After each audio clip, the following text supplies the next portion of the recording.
General one स्वागत है आपका वी नेशन ट्रिपल वन के एक नए एपिसोड में, जहां आपके लिए लेकर के आते हैं इंडियन डिफेंस की प्रमुख अपडेट्स को सबसे पहले।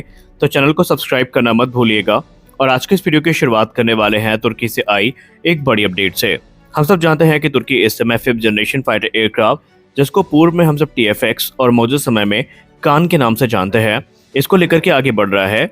और इस डेवलपमेंट को फास्ट करने का हर प्रयास तुर्की के द्वारा किया जा रहा है।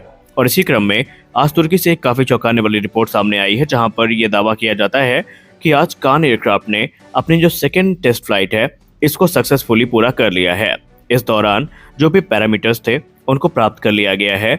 और अब तुर्की एरोस्पेस इंडस्ट्री इस चीज़ को लेकर के कॉन्फिडेंट है कि कम से कम समय में ये जो एयरक्राफ्ट है, ये तुर्की की वायुसेना के लिए तैयार किए जा सकते हैं और उनके पास 5th जनरेशन फाइटर एयरक्राफ्ट का एक्सेस हो जाएगा। तुर्की से ज़्यादा पाकिस्तानी बॉट्स खुश हैं, क्योंकि हम सब जानते हैं कि रिपोर्ट्स में पाकिस्तान को भी जोड़कर देखा जाता रहा है, खासकर पाकिस्तानी मीडिया के। और वो ये दावा करते रहे हैं कि आने वाले भविष्य में उनको इस एयरक्राफ्ट का एक्सेस ज़रूर मिलेगा। और अगली बड़ी अपडेट गोदरेज से आ रही है। जैसा कि हम सब जानते हैं कि गोदरेज इस समय एरो इंजन मैन्युफैक्चरिंग में एक महत्वपूर्ण भूमिका निभा रहा है और कावेरी इंजन प्रोग्राम में भी इनका योगदान अतुलनीय है, क्योंकि इस समय कावेरी इंजन का निर्माण इनके द्वारा किया जा रहा है। तो इसी बीच गोदरेज के द्वारा एक बहुत बड़ी अनाउंसमेंट की गई है। गोदरेज और बॉयज़ के द्वारा ये अनाउंस किया गया है कि वो अपने बिजनेस को अब बढ़ा रहे हैं, जहां पर वो एक हाई टेम्परेचर ब्रीजिंग प्रोसेस को विकसित कर रहे हैं, जो कि एरो इंजन परफॉर्मेंस के लिए काफ़ी क्रूशल माना जाता है और ये अपने प्रकार का पहला होगा भारत में। दरअसल रिपोर्ट में ये बताया गया है कि ये जो प्रोसेस है, ये हमारे एरो इंजन टेक्नोलॉजी को मैच्योर करने के लिए काफ़ी महत्वपूर्ण माना जाएगा और इस पर इस समय वो काम कर रहे हैं। आपको बताते चलें कि इस समय गोदरेज और बॉयज़ के द्वारा जो कावेरी इंजन का निर्माण है वो किया जा रहा है, जिसके लिए DRDO के द्वारा ट्रांसफर ऑफ टेक्नोलॉजी इनको दी गई है और ये इस समय उसका निर्माण कर रहे हैं। कावेरी ड्राई इंजन जो मॉड्यूल हैं वो इनके द्वारा बनाए गए हैं, जो कि 48 किलोटन का थ्रस्ट जनरेट करने में सक्षम है। और आने वाले भविष्य में कावेरी ड्राई इंजन का इस्तेमाल घातक unmanned combat aerial vehicle programme में होता दिखाई पड़ेगा। इसके अलावा इस समय पूरे देश की जो नज़र है वो कावेरी इंजन प्रोग्राम पे टिकी हुई है, क्योंकि इस समय GTRE एक आफ्टर बर्नर मॉड्यूल पे भी काम कर रही है, जिसके बाद कावेरी इंजन का जो वेट थ्रस्ट है ये तकरीबन 73 किलोटन तक का हो जाएगा। और माना जा रहा है कि इसको तेजस के जो ओल्डर प्रोटोटाइप हैं इनके साथ टेस्ट भी किया जाएगा और इसमें गोदरेज की भूमिका काफ़ी महत्वपूर्ण होगी, क्योंकि आने वाले भविष्य में कावेरी इंजन के निर्माण में इनका योगदान काफ़ी महत्वपूर्ण होने वाला है।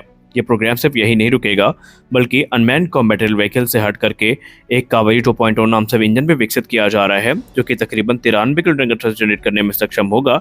और ये आने वाले भविष्य में संभावना है कि जब तेजस को मिड लाइफ अपग्रेड मिल रहे होंगे, तो उसमें जो इंजन स्वैपिंग है उसके अंतर्गत जो स्वदेशी इंजन है ये तेजस में इस्तेमाल किए जाएंगे।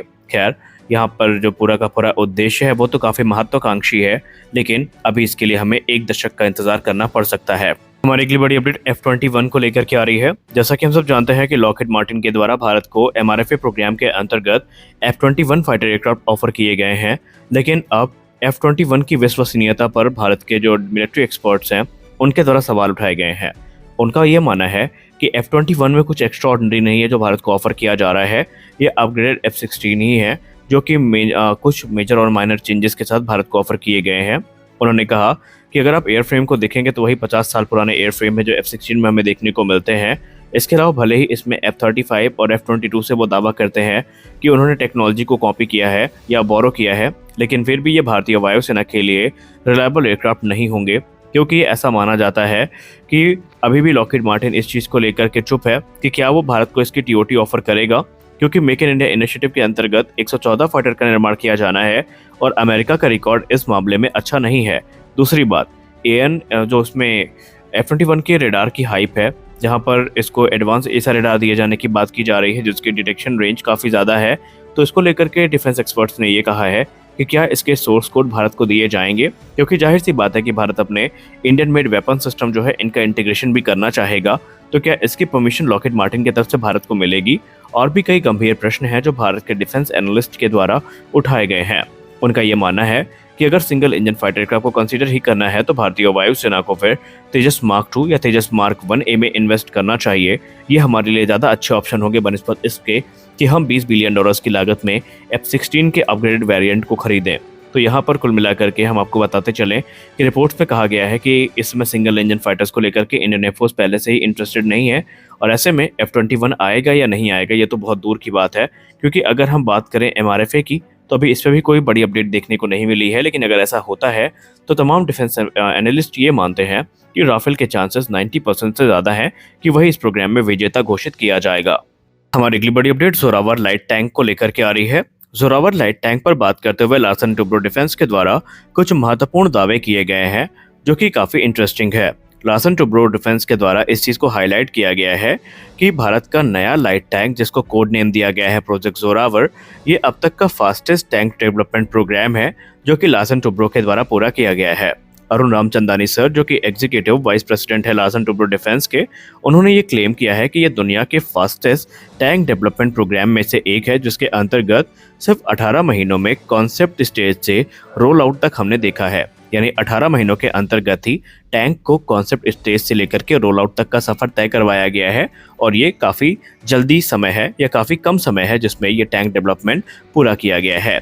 ये जो सिर्फ डेवलपमेंट है ये भारतीय थल सेना की रिक्वायरमेंट को ध्यान में रख करके किया गया है और इसमें लार्सन एंड टुब्रो ने अपने जो पुराने अनुभव हैं K9 वज्र सेल्फ प्रोपेल्ड हॉविट्जर के निर्माण से प्राप्त हुए थे जो उनका प्रॉपर इस्तेमाल यहाँ पर किया है या उनका उचित इस्तेमाल यहाँ पर किया है और यही का आज रिजल्ट है कि जोरावर लाइट टैंक इस समय बनके तैयार हैं। इस समय अगर हम भारतीय थल सेना की नीड की बात करें तो उन्हें लद्दाख जैसे इलाकों में इस प्रकार के लाइट टैंक्स की अत्यधिक आवश्यकता है, क्योंकि चीन के द्वारा बड़ी संख्या में जो लाइट टैंक्स हैं ये डिप्लॉय किए गए हैं और उनके जवाब में भारत को लाइट टैंक डिप्लॉय करने हैं। इस टैंक का निर्माण क्रमशः defence research and development organisation और लार्सन टुब्रो के द्वारा संयुक्त रूप से किया गया है। इंडियन आर्मी को तकरीबन 350 की संख्या में लाइट टैंक्स चाहिए होंगे जो कि लद्दाख रीजन में डिप्लॉय किए जाएंगे। ये टैंक 25 टन वजनी है जहां पर DRDO और लार्सन टुब्रो ने इन्हें एडवांस टेक्नोलॉजी से इक्विप किया है। गौर करने वाली बात एक ये है कि जोरावर लाइट टैंक इस समय इंटरनल कंपनी ट्रायल से गुजर रहे हैं और ये जो ट्रायल है ये आर्मर्ड सिस्टम कॉम्प्लेक्स हाजिरा गुजरात में किया जा रहा है। एक बार जैसे ही इंटरनल ट्रायल्स पूरे हो जाएंगे उसके बाद भारतीय थल सेना को ये यूजर ट्रायल के लिए दिए जाएंगे और माना जा रहा है कि पहले समर ट्रायल आयोजित किया जाएगा और बाद में जो अलग अलग वेदर कंडीशन है उससे ये गुजरेंगे और अगर कोई कमी होती है तो उसको उसी लगातार सुधारा जाएगा। खैर लार्सन टुब्रो इस चीज़ को लेकर के कॉन्फिडेंट है कि उनके द्वारा बनाए गए ये लाइट टैंक भारतीय थल सेना की सभी रिक्वायरमेंट को ध्यान में रख करके बनाए गए हैं। आने वाले भविष्य में इस प्रकार के और भी दूसरे प्रोग्राम हैं इसको लेकर के वो इंटरेस्टेड हैं और उनका मानना है कि जैसे जैसे रिक्वायरमेंट होगी वैसे वैसे बदलाव यहाँ पर किए जाएंगे। आपको बताते चलें कि यहाँ पर जोरावर लाइट टैंक को मॉडर्न वॉरफेयर के सभी जो थ्रेट्स हैं उनसे सुरक्षित रखने का प्रयास किया गया है, जैसे कि ड्रोन प्रोटेक्शन हो गया या एक्टिव प्रोटेक्शन सिस्टम हो गए और भी दूसरे जो एडवांस सेंसर और सिस्टम्स हैं वो हमें जोरावर लाइट टैंक में देखने को मिलेंगे जो कि इसकी सर्वाइबिलिटी और लेथैलिटी को कई गुना ज़्यादा बढ़ा देंगे। तो हम आशा करते हैं कि शीघ्र अतिशीघ्र इसके यूजर ट्रायल पूरे किए जाएं और ये भारतीय थल सेना को हैंड ओवर किए जाएं। तो आज के इस वीडियो में बस इतना ही, मिलते हैं अगले वीडियो में कुछ और अपडेट्स के साथ। तब तक के लिए जय हिंद।